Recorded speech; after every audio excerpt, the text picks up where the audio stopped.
Olá para você que está aqui com a gente na nossa companhia na rádio, Web Rádio Defensoria. Esse é o programa Entrevistas DPE. Todos os dias a gente está por aqui trazendo assuntos muito importantes para você. Hoje nós vamos falar sobre o 8º encontro de professores e intérpretes de línguas indígenas de Roraima, o EPLIR.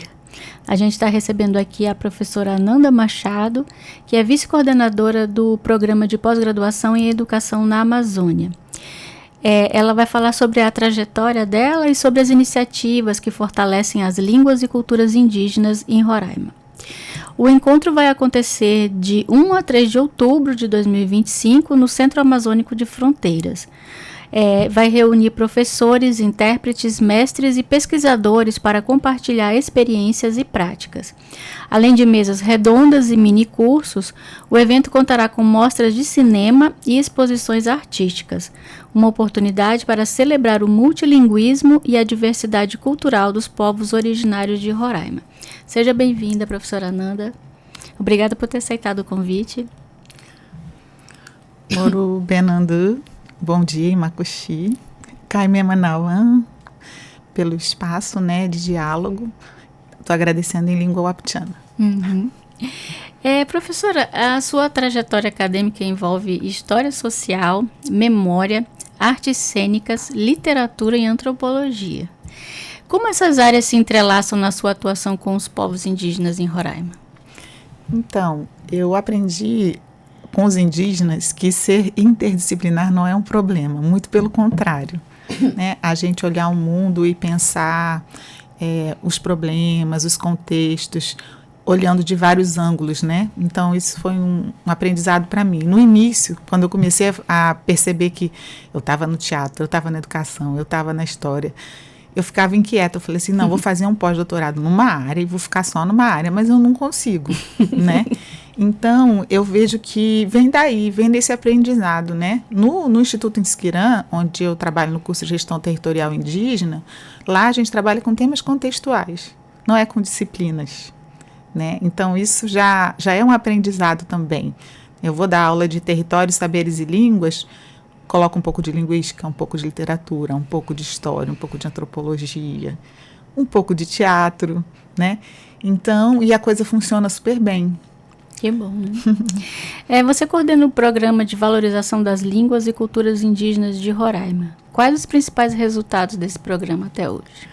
Então, a questão de ensinar línguas indígenas na universidade trouxe para a universidade muitas pessoas, principalmente indígenas, que falavam as línguas, mas que ainda não escreviam nas línguas, que não sabiam que a universidade era aberta para eles. Então, muitos deles passaram a ser alunos da universidade. Hoje em dia são professores de línguas nas comunidades. Eu acho que isso é o principal. Em segundo lugar, a questão da implementação da Lei 11.645, porque os não indígenas e também os indígenas que vêm percebem como é importante incluir essa temática em todas as escolas e também na universidade. Então, a pessoa aprende a cumprimentar na língua, chega numa comunidade, encontra com um indígena, Makuxi, por exemplo, cumprimenta que nem eu cumprimentei aqui, Então, isso é um ganho. Aprende a cantar uma música, aprende uma história, e aí vê que o mundo para esse povo segue uma outra lógica, Então, é de muito aprendizado para todos nós. Agora, a culminância, por incrível que pareça, aconteceu durante a pandemia, quando a gente ofertou cursos online. E tivemos 1.049 inscritos para estudar Makuxi. Gente do mundo inteiro veio estudar, Então, foi uma experiência assim que eu fiquei... Nossa, tem Makuxi no Canadá, tem Makuxi nos Estados Unidos, tem Makuxi no Pernambuco. Vieram todos, então foi incrível.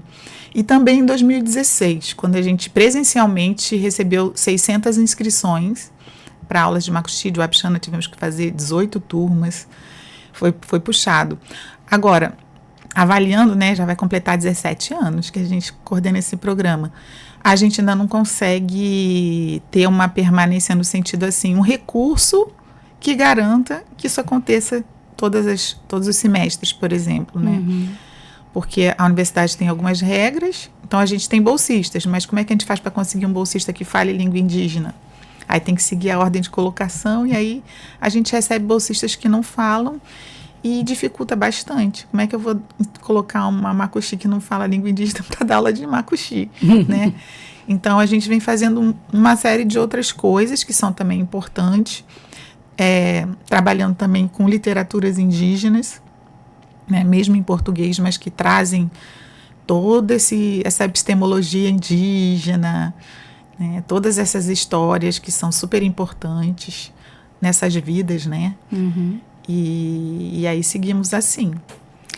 E você tem pesquisas também em memória social e história oral. Qual a relevância desses campos para registrar e transmitir os saberes indígenas para as futuras gerações? Então, recentemente a gente coordenou o Inventário Nacional da Diversidade Linguística Wapixana e Macuxi na região Serra da Lua. Atualmente a gente está pelo CNPq com a pesquisa com o mesmo nome, só que envolvendo todas as línguas de Roraima. E a história oral, ela ajuda muito, porque a gente se coloca numa posição como se fosse uma entrevista narrativa. Uhum. Você conversa com a pessoa que fala uma língua indígena e pede para ela contar a história da vida dela, a história da comunidade dela, da região, por que esse igarapé tem esse nome, né? Isso eu tenho curiosidade, porque Pois tem é. cada nome tão estranho. Pois é, então a gente tem no canal do programa de valorização das línguas indígenas de Roraima, a gente tem mais de 80 vídeos, né? Em língua wapixana, em língua macuxi, uma coisinha ou outra em taurepang, e aí a gente coloca legendado na própria língua, em português e em inglês. E aí, para garantir também a propriedade intelectual, né? A gente publica em livros, então são livros onde no final tem os links, né? E aí a pessoa assiste essas histórias, né? Então, assim, é incrível porque o coordenador da região Serra da Lua solicitou que fossem jovens pesquisadores, que a gente não pegasse aqueles mais experientes, para a gente formar pesquisadores, né? Eu achei incrível a ideia dele. Foi muito bonito, porque os jovens falavam assim, professora, eu não sabia que meu avô tinha tanta história, que incrível, eu não sabia que minha avó tinha passado por essa situação. Então, assim, eles aprofundaram, né, as próprias histórias, né? Então, também, para quem estava envolvido, foi muito forte, né? Bacana. E vocês têm estatística de quantidade de falantes de cada língua dessas? Então, na Serra da Lua, a gente fez, né? Só que a gente trabalha de maneira aproximada. Por quê? Porque a questão demográfica já é complexa.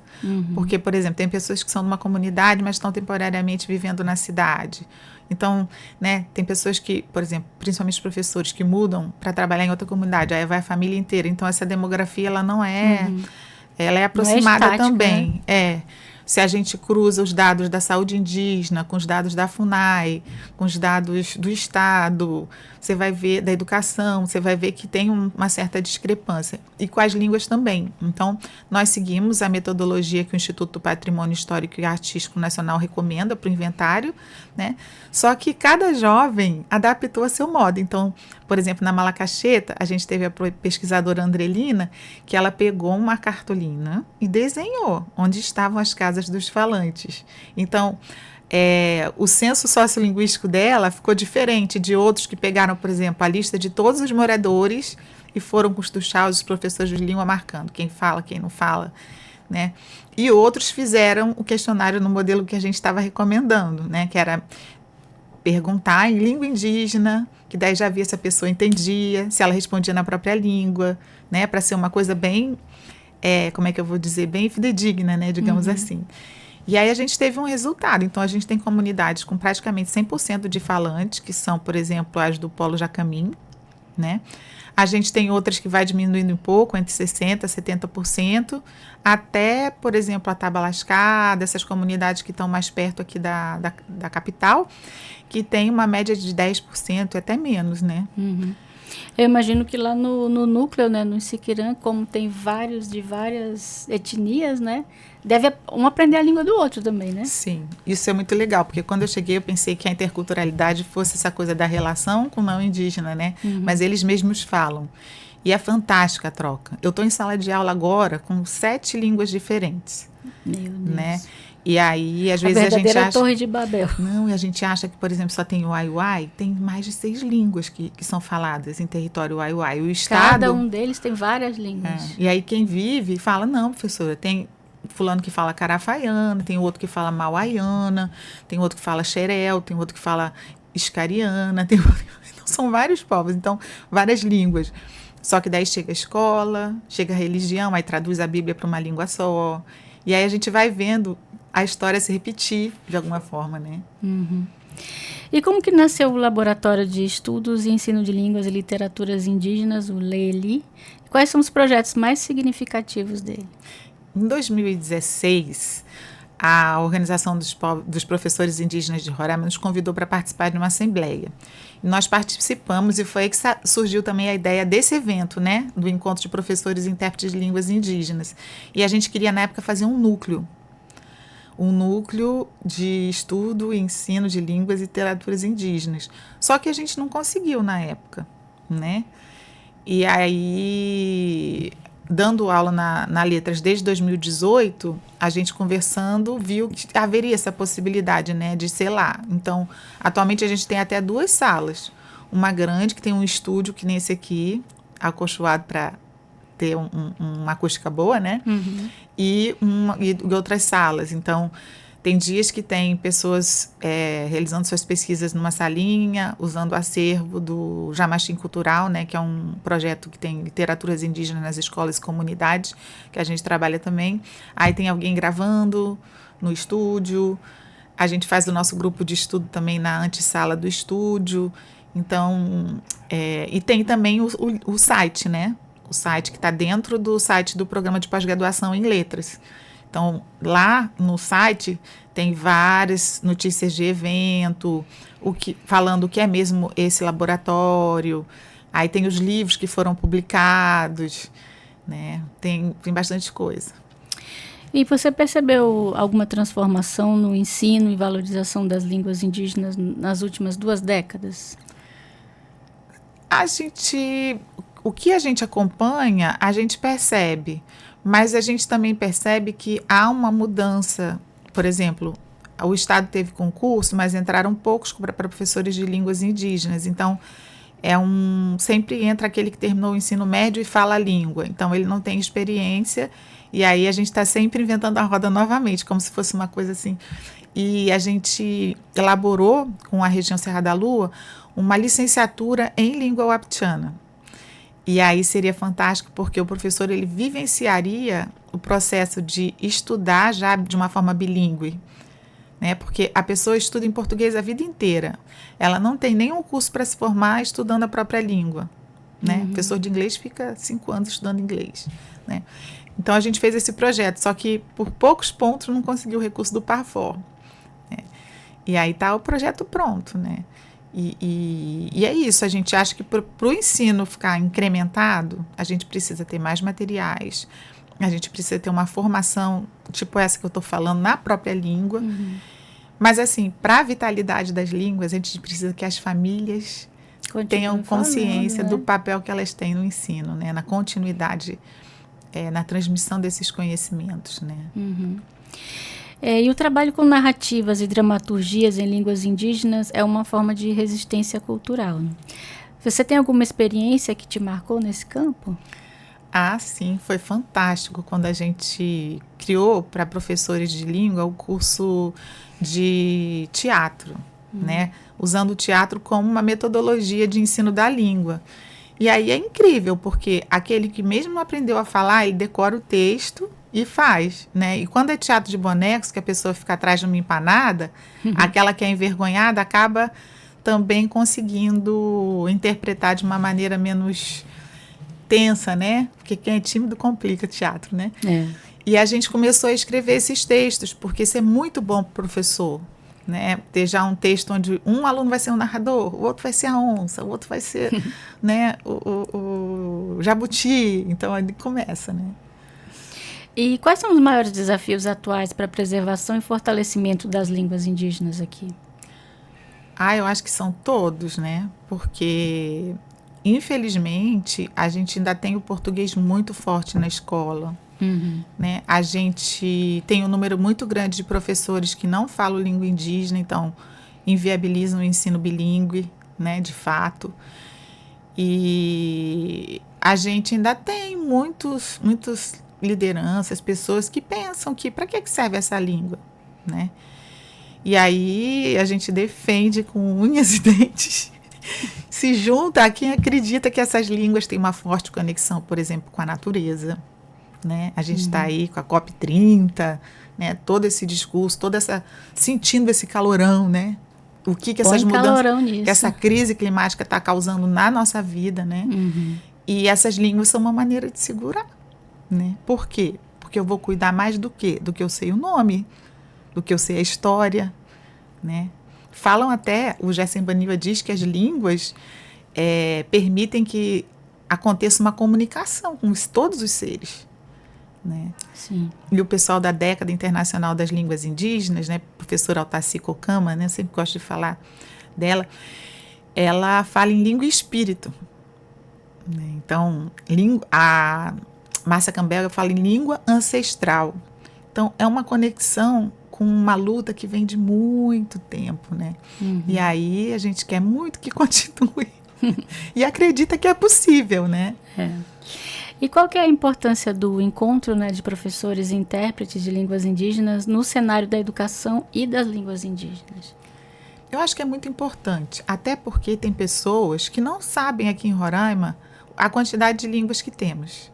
Então, lá tem palestrante que vai palestrar metade da fala em língua indígena, metade em português. Então, vai ter línguas indígenas de sinais, que poucas as pessoas que sabem que existe também.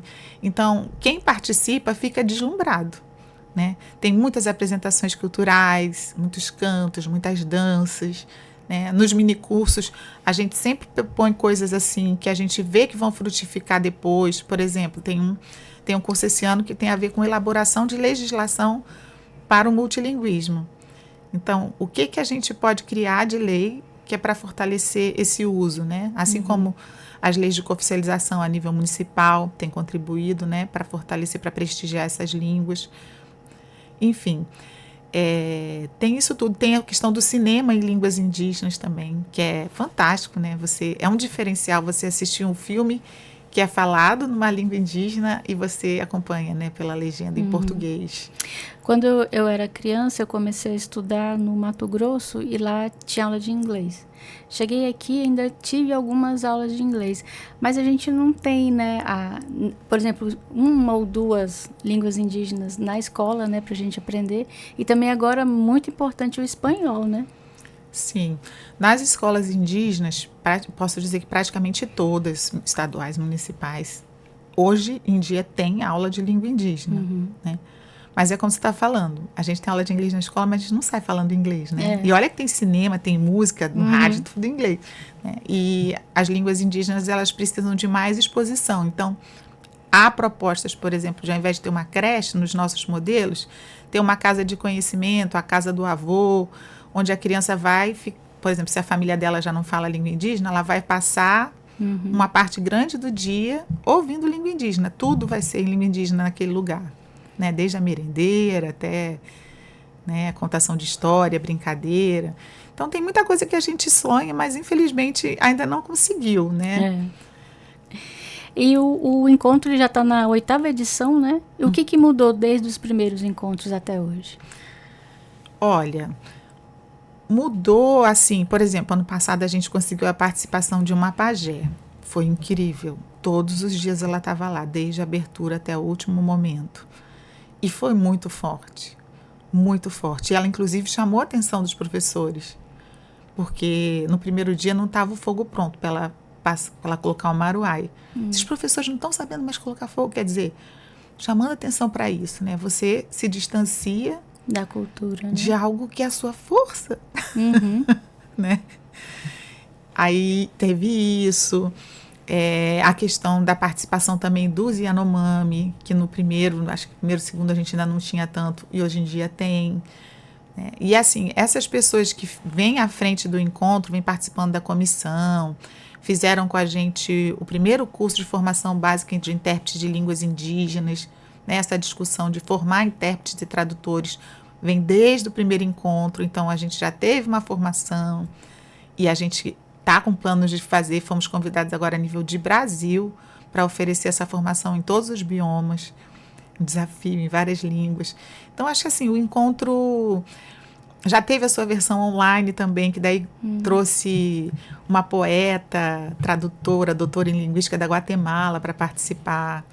Né? Então, assim, se a gente tivesse recurso, por exemplo, nessa edição a gente traria um cineasta guarani, que tem um trabalho lindo, né, de memória, incrível. Né? Os Guarani, eles têm uma ligação com a língua que é muito linda, assim. Parece muito com a ligação que os Wapixana têm também. O Guarani é do Mato Grosso? Mato Grosso tem no do Mato Sul, Grosso, né? tem os Guarani Mbiá, que estão mais em São Paulo, Rio de Janeiro, do Rio Grande do Sul até o Espírito Santo. Aí tem os Kaiowá, que estão na fronteira, né, com o Paraguai, ali no Mato Grosso do Sul. E a gente tem os Inhandeva também. Né? Acho que é no Paraguai que o pessoal fala a língua guarani, né? Ele é oficial no país. É incrível. Olha aí, ó, quem sabe a gente chega né? lá, né? Então, mas é isso que a gente está trabalhando. Aqui no Pelo estado... menos o nosso tamanho, né? Aqui o no Brasil estado, é muito grande. a gente já tem 12 línguas indígenas cooficializadas a nível estadual, né? Então, é um ganho muito grande. E este ano o encontro vai reunir professores, intérpretes, mestres e pesquisadores. O que essa diversidade acrescenta para o debate? Olha, é muito bom ver, assim, por exemplo, né? A gente na universidade, a gente lê muita coisa, né? Faz muitas discussões teóricas, a gente tem esse mundo, né? E aí é muito bonito ver como alguém que não necessariamente fez numa universidade, mas que chega ali, senta numa mesa e faz uma palestra num nível tão melhor que o seu, né? Então, a gente vê que as oralidades, esses conhecimentos vividos, eles são muito potentes. Né? E também insere essas novas epistemologias nas universidades. Né? Traz essas pessoas que têm um papel fundamental em suas bases, mas que não é evidente ficar participando, né, de eventos assim, universitários e tal. Então, eu acho que a universidade ganha muito, né? E eu acho que os povos também, porque, por exemplo, vem as escolas e aí eles vão ver o professor deles lá no palco daquele auditório gigantesco, palestrando em língua indígena, né? Então, dá para trazer uma dimensão que eu mesmo não pensaria. Ano passado a gente teve a primeira palestra em Libras no CAF. A palestra em Libras, né? Com interpretação, né? E a palestra dele era sobre línguas indígenas de sinais, que é a pesquisa dele. Né? Então, eu acho que de alguma forma também a gente está inovando, né? Sim, com certeza. E você pode falar um pouco como que as mesas redondas, os cursos, as exposições artísticas, mostras de cinema? Sim. As palestras vão ser no auditório. A gente vai ter como palestra de abertura a Keliane Wapixana, que vai falar sobre a territorialidade das línguas indígenas. Ela é tuxaua das mulheres no Conselho Indígena de Roraima. E depois vai ter uma mesa chamada Cinema e Línguas Indígenas, que vai ser com a Jama Wapixana, né, que tem trabalhado muito com roteiro, já tem seus filmes publicados e tudo. E vai ser com Mozaniel Yaramari Yanomami, com a Iracilda Xirixana e com Simeão Xirixana. Então, vai ser ela com os Yanomami, né? Essa vai ser a primeira manhã. No segundo dia, quer dizer, todo dia, né, do evento, a gente vai ter a exposição dos artistas no hall do Centro Amazônico de Fronteiras. Vai ficar manhã e tarde lá. Então, vai ter as artistas Brenda David, Luiz Santiago Paes, Dani Darko, Donis Alnuro, Vinícius Kennedy, Eclives Ferreiras e Abigail Reinosa. Então, são artistas indígenas que vão estar expondo. E à noite, a partir das 18h30, a gente vai ter os filmes A Febre na Mata, O Chão da Maloca Grande, A Inacreditável História do Milho Gigante, A Origem do Ayahuasca. Isso no primeiro dia. E à tarde, a gente vai ter 10 minicursos. Desde artes e línguas indígenas, preparação de leis para os direitos linguísticos, literaturas e línguas indígenas, elaboração de projetos culturais de preservação e salvaguarda de patrimônio. Esse só vai ter no primeiro dia. Esses outros que eu estou falando vai ter nos 2 dias. Um curso de cinema e línguas indígenas, outro de formação de trabalhos com cura e línguas indígenas, o outro línguas indígenas de sinais, o outro tradução e interpretação em línguas indígenas, o outro educação escolar e línguas indígenas, dificuldades, avanços e desafios, e o último ensino de dança e música indígena, transcrição e tradução. Né? Aí, não sei se dá tempo, no segundo Pode dia... Temos tempo. No segundo dia do evento, a gente vai ter também 2 mesas lá no auditório do Centro Amazônico de Fronteiras. Uma falando sobre leis e direitos linguísticos, com a participação do prefeito Tuxau Abenísio, do Uramutã, com o desembargador Almílio Padilha, que é da vice-presidência do Tribunal de Justiça de Roraima, que está trabalhando a tradução da Constituição Federal para a língua macuxi. E vai ter a secretária dos Povos Indígenas do município Bonfim, a Corina Gomes. Na segunda mesa dessa manhã, vai ter as línguas indígenas e os processos de cura, com a dona Lucila Moto Wapchana, com a dona Rosa Wapchana, e a gente está confirmando, talvez o Davi Copenau ainda não confirmou, mas a gente está querendo, né, tá conversando para ver se a agenda confirma. E aí, os mesmos, né, artistas expondo, e à noite na sala de cinema vai ter os filmes Gente Verdadeira. Aí vai ter o episódio Ingaricó, o episódio Macuxi e o episódio Uai Uai, que é muito bonito, assim, falando da infância indígena. Eu assisti um documentário dos Waimiri Atroari, né, eles... o subtítulo é Quinhá Gente de Verdade.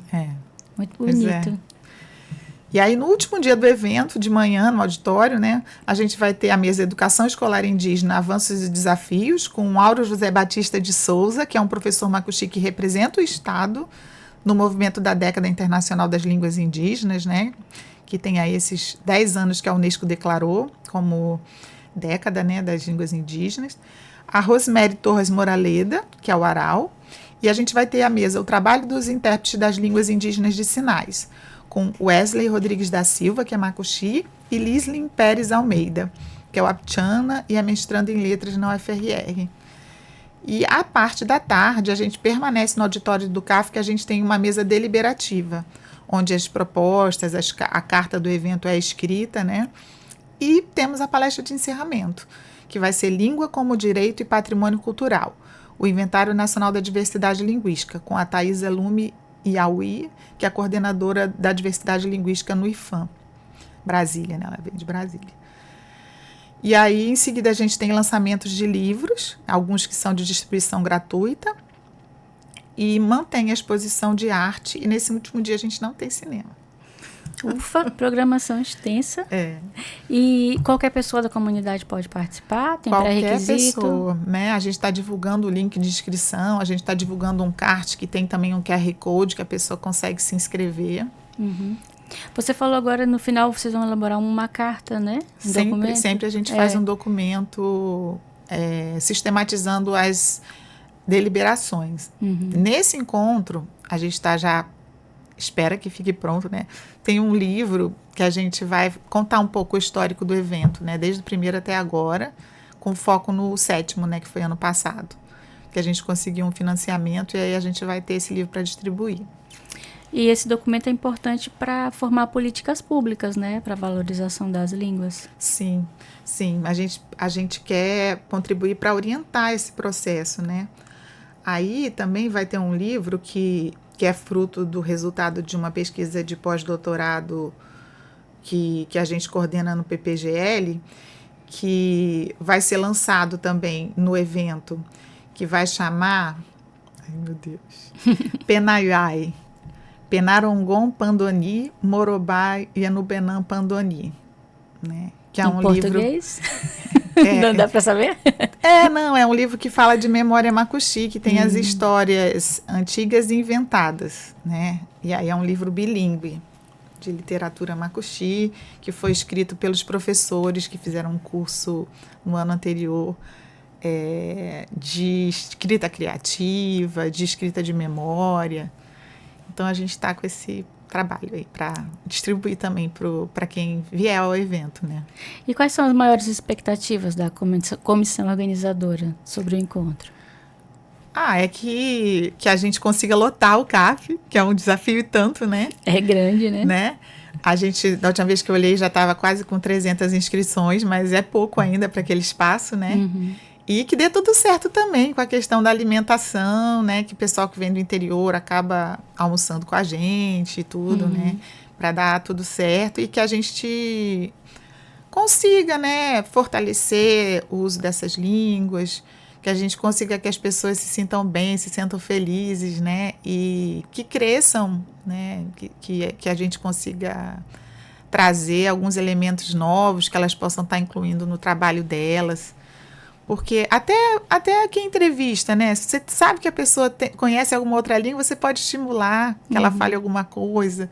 Né? Um professor numa escola, ao invés da criança se sentir ali isolada, você querer, como é que cumprimenta em um aral, né? São pequenas coisas que fazem a diferença, né? Uhum. E como que os eventos como o EPILI contribuem não só para a valorização cultural, mas para a autoestima e formação das juventudes indígenas? Olha, eu acho que é um processo incrível, porque os jovens que vêm ao evento, eles querem voltar. Por exemplo, ano passado, um grupo de Parixara da Pedra Branca, lá da Raposa Serra do Sol, lá da região das Serras, veio e ficou os 3 dias. Esse ano eles vão vir de novo, eles querem vir. Os jovens do Surumu querem, eu não sei se vão conseguir. Mas, sabe, eles gostam muito de participar, porque eles se sentem empoderados, né? E é muito bom você ver as suas lideranças, você ver os seus professores de língua, você ver aquelas pessoas que são intérpretes, que fazem todo um trabalho de base ali, né, de facilitação na comunicação, de mediação cultural, tendo um lugar para falar dentro de um auditório do tamanho daquele, né? A gente só lamenta assim não conseguir mais recursos. Esse ano a gente só conseguiu um auxílio do IFAM, que vai cobrir a alimentação, algumas camisetas, bem poucas. E é uma pena, assim, né? Porque a gente percebe que ainda não tem, assim, um investimento nessa parte, né? Ainda bem pouco. Mas a gente manda, concorre aos editais e faz tudo para conseguir. E deixa então, professora, como que a pessoa faz a inscrição, o contato, o site? Então, eu acho que para eu falar o link de inscrição fica mais difícil, né? É difícil. A gente pediu para divulgar, eu ainda não olhei se saiu no site da UFRR, mas na página do PPGL tem. Então, se colocar Programa de Pós-Graduação em Letras, UFRR, deve estar lá aparecendo. Ou então, se colocar o nome do evento, né? 8º Encontro de Professores e Intérpretes de Línguas Indígenas, tem o site do evento também, que deve estar aparecendo nos sites de busca. Vai ser no dia 1º a 3 de outubro, 1, 2 e 3, né? Isso, de 8 da manhã, para quem for até a sessão de cinema, até 8 e pouca da noite. E muita coisa legal para participar. Professora, eu queria agradecer a sua presença, desejar sucesso no encontro.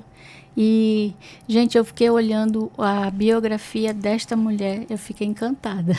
E com vergonha ao mesmo tempo de não ter feito nem a metade do que ela fez. É uma pessoa muito capacitada, muito inteligente e muito simpática também. Muito obrigada. Boa sorte, então, professora. Obrigada mais uma vez. E a gente vai ficando por aqui. Lembrando que você pode assistir essa entrevista no YouTube. Compartilha com quem tem interesse em participar do encontro, né? E não esquece de seguir a gente no Instagram para ficar sabendo tudo de novidade que a gente vai trazer para você. Até a próxima.